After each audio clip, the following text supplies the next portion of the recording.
সংগ্রামী যৌথ মঞ্চের নবান্ন অবস্থান বিক্ষোভের অনুমতি সরাসরি হাইকোর্ট দিয়েছে 72 ঘন্টা অবস্থান বিক্ষোভের জন্য। তারপরেও কিছু পুলিশ আধিকারিকরা সংগ্রামী যৌথ মঞ্চে আন্দোলনকারীদের বসার জায়গা দিচ্ছেন না।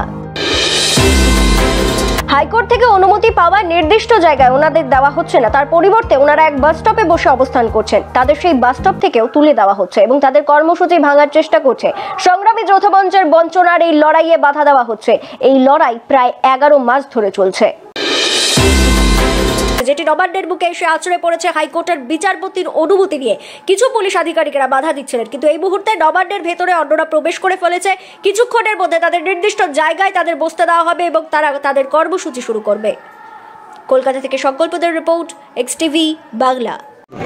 বন্ধুরা, সংগ্রামী যৌথ মঞ্চের যে অধিকারের লড়াই, বঞ্চনার বিরুদ্ধে লড়াই, শিক্ষিত যোগ্য চাকরি প্রার্থীদের জন্য এবং সরকারি কর্মচারী পেনশনারদের জন্য যে হকের বিয়ের লড়াই এবং অস্থায়ী যোগ্য কর্মীদের স্থায়ীকরণের লড়াই, প্রায় 12 মাসের লড়াই, 11 মাস অতিক্রান্ত সেই লড়াই, শহীদ মিলনের লড়াই আজকে নবান্নের বুকে এসে আছড়ে পড়েছে। আমরা মহামান্য কলকাতা হাইকোর্টের বিচারপতির অনুমতি সাপেক্ষে আমরা এখানে অবস্থান করার পারমিশন পেয়েছি 72 ঘন্টা। যদিও কিছু আধিকারিক, জানি না কি তাদের দুর্বলতা, তারা আমাদের বাধা দিচ্ছিলেন, কিন্তু আমরা অনুমতি নিয়ে এবং আমরা এখানে ঢুকে পড়েছি নবান্নতে। কিছুক্ষণ পর আমাদের নির্দিষ্ট জায়গা আধিকারিকরা বলেছেন দেবেন। এখন পর্যন্ত আমরা বাস স্ট্যান্ডের একটা ছেড়ে আছি। এ লড়াই ছড়িয়ে পড়েছে, এ লড়াই মুক্তির লড়াই, ভবিষ্যৎ প্রজন্মের জন্য লড়াই এবং সরকারি কর্মচারীদের অধিকারের লড়াই। আসুন আপনারা দলে দলে যোগ দিন। আমাদের শহীদ মিলনের মঞ্চও আছে, এটাও আছে। আপনারা আসুন, সংগ্রামী যৌথ মঞ্চ জিন্দাবাদ। নবান্নতে ইতিহাস সৃষ্টি করে প্রথমবারের জন্য এই অবস্থান চলছে। সে বললো কি হবে, সকালবেলাতে তো বলছিল যে অবস্থান করা যাবে না, অবস্থান করছি। আমাদের স্লোগান দেওয়ার কোনো প্রতিবন্ধকতা হাইকোর্ট লাগায়নি। আমরা পুলিশের অনুমতি নিয়ে এখানে বসে নেই, এখানে বসে আছে হাইকোর্টের অনুমতি নিয়ে। হাইকোর্ট যা যা বলবে আমরা সেগুলো মেনে নিচ্ছি। 90 ডেসিবেলের বেশি আমরা শব্দ এখানে করিনি, সুতরাং 90 ডেসিবেলের মধ্যেই আমাদের প্রতিবাদ প্রতিরোধ চলবে। এই মুহূর্তে কথা বলার চেষ্টা করি। পুলিশ তো পারমিশন নেই আপনাদের, পুলিশ তো মাইকিং করবে। প্রশাসনের কাজ হচ্ছে মাইকিং। ওরা আইন টাইন অত বোঝে না তো। আজকে এখানে এসেছি, আমাদের কারোর পদলেখন করে চাকরি পেয়েছে, দেখুন কোন সালে চাকরিতে জয়েন করেছিল বুঝতে পারে। একটু আইন কানুন শিখতে বলুন, পেয়ে যাবে। রাইটে পড়তে বলুন। সাধারণ মানুষের অসুবিধা মানে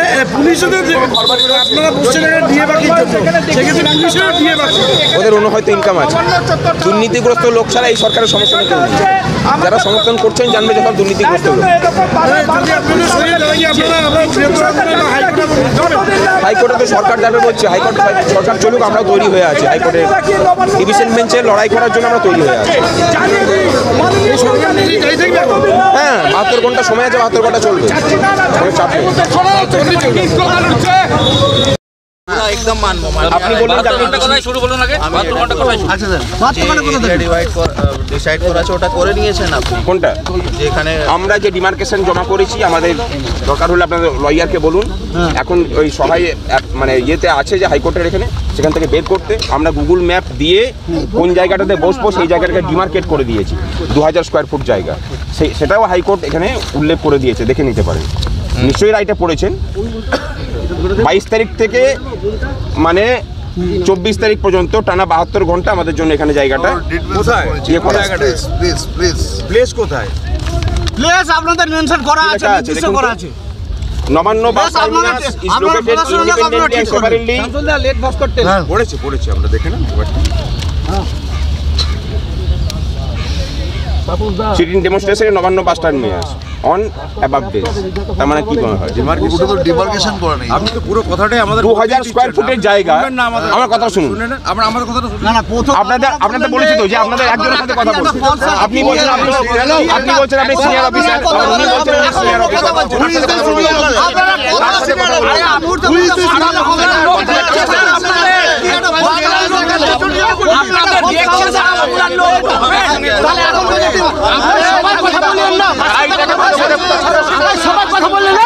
এরা রাইটাকে ভালো করে পড়েওনি। লিখেই দেওয়া আছে যে 2000 স্কয়ার ফুট জায়গা নবান্ন বাস টার্মিনাসে। ওনারা বলছেন যে ডিমার্কেট করা নেই নাকি।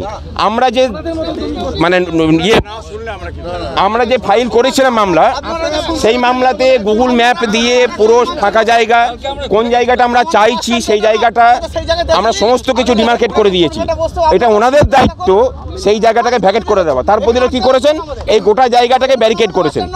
আপনারা এখন যদি আটকান আজকেই বেলা 10টার সময় 30,000 লোক নিয়ে আমরা এখানে ইয়ে করবো, আপনারা পারলে পরে গুলি চালাবেন। আর এখন যদি বসে আছি, পারলে পরে অ্যারেস্ট করুন, যদি পারেন গুলি চালান। আপনাদের কাছে আপনাদের তো গুলি চালানোর ট্রেনিং হয়েছে, তো গুলি চালানো অসুবিধা নেই, আমরা কোনো টেরোরিস্ট নই।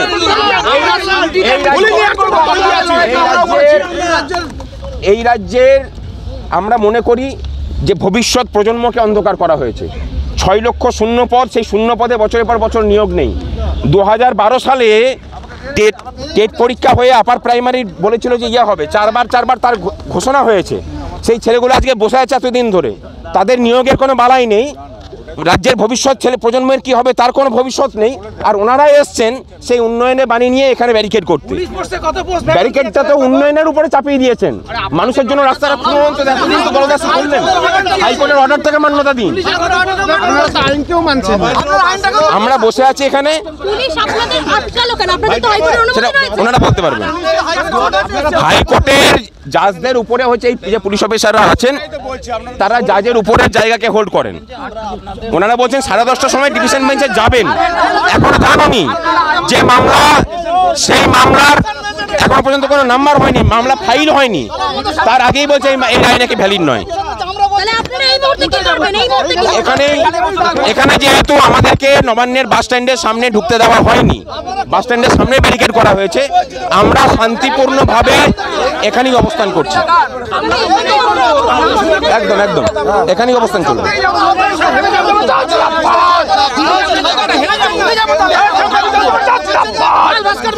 উঠে যাওয়ার প্রশ্ন নেই। যদি এখান থেকে উঠিয়ে দেয়, আপনাদের দায়িত্ব 30,000 লোক নিয়ে যেন আমরা এখানটাতে বিকাল বেলাতে এসে পরে হামলা করতে পারি, তার ব্যবস্থা করুন। মশাই ওই কাগজটা কোনো দাম আছে ওটার? আপনি বলছেন 10:30টার সময় আমি হয়ে যাবো, আপনি নিজে জানেন না যেটা আপনি নিজে জানেন আমরা করে আইনের ভাষায় আলোচনা করে আমরা ডিমার্কেশনটা করতে হবে। আইনের ভাষায় ওটা কোনো ভ্যালু আছে? ডিমার্কেশনটা করতে হবে আপনার সঙ্গে আলোচনা করে। এইটা আলোচনার মাধ্যম, ব্যারিকেড করে দিচ্ছেন, এটা আলোচনার মাধ্যম। আমাদের কথাই শুনছেন না, আমাদের কথাটা শুনুন। আচ্ছা বলুন না, আপনি যা বলেন।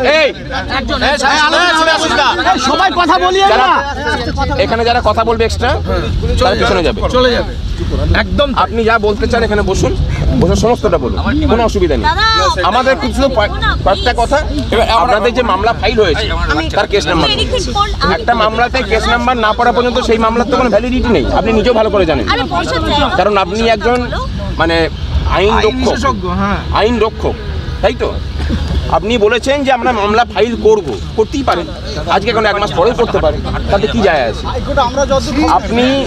আমরা হাইকোর্টের রায়টা নিয়ে এসেছি, সেই রায়টাকে আপনি এখনো চ্যালেঞ্জ করেননি। আপনি বলেছেন করবেন, আপনি যেদিন করবেন সেদিন তখন এফেক্ট হবে। শুধু করার মধ্যেও আসে না, কিন্তু যতক্ষণ পর্যন্ত না এই রায়টাকে ওভাররুল করা হচ্ছে ততক্ষণ পর্যন্ত এই রায়টাই বহাল আছে। তার আগে পর্যন্ত আপনারা যে কাজটা করছেন সেটা হাইকোর্টের এই রায়কে অবমাননা করছেন, একদম হাইকোর্টের এই রায়টাকে অবমাননা করছেন। আপনারা এটাও ভালো করে জানেন যে আপনারা হাইকোর্টের রায়টাকে অবমাননা করছেন। যারা যারা পুলিশ কর্মী আছেন সবার নামগুলো সমেত তুলে নেন, কারণ এদের হাইকোর্ট অবমাননা দায় করা হবে। কালকে 10:30টার সময় ওনারাও জানেন না যে এই মেনশনিংটা গৃহীত হবে না প্রধান বিচারপতি ডিভিশন বেঞ্চ এই মেটারটাকে নেবেন না শুনানির জন্য, সেটা ওনারাও জানেন না। যদি না নেন তাহলে এটা তখন আদালত অবমাননার মামলা হবে। যে যা আছে তাদের প্রত্যেকের নামগুলোকে তুলে রাখো, আমাদের সহকর্মী হলেও কিছু করার নেই, লড়াই করতে এসে সবার জন্য। না উঠলো মামলা, তাহলে আমরা আপনাদের হেল্পে করবো। আপনি মামলাটা তুলতেই পারলেন না দাদা। আমাদের কাছে শুধু একটাই কথা, এক্সিস্টিং যে অর্ডার ওর কোনো মানে আছে সেটাকে কমপ্লাই করুন। এক্সিস্টিং যে অর্ডার আমরা রিকোয়েস্ট করছি যে এক্সিস্টিং অর্ডারটাকে কমপ্লাই করতে হবে, আমাদের অন্য কোনো দাবি নেই আপনাদের কাছে। এটা আপনারও দাবি ইয়া আছে যে এক্সিস্টিং অর্ডারটাকে কমপ্লাই করুন। যখন এটা ওভাররুল হবে আমরা চলে যাব, আপনাদেরকে বলতে হবে না, আমরা এখান থেকে চলে যাব। হাইকোর্টে ডিভিশন বেঞ্চ যদি এই রায়কে খারিজ করে আমরা নিজেরাই এখান থেকে উঠে যাব, কোনো পুলিশকে প্রয়োজন হবে না। কারণ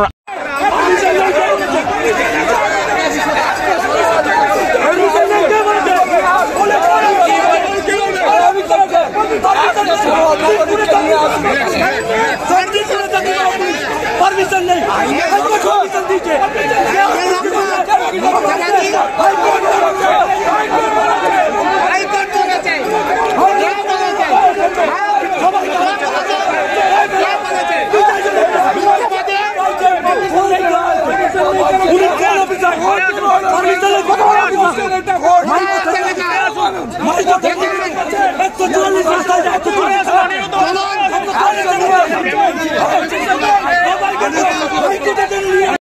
আসছেন কোনো একজন ব্যানার্জিকে মঞ্চ বেঁধে জামাই আদরে 4 দিন ধরে ওখানে অবস্থান করতে দিয়েছে।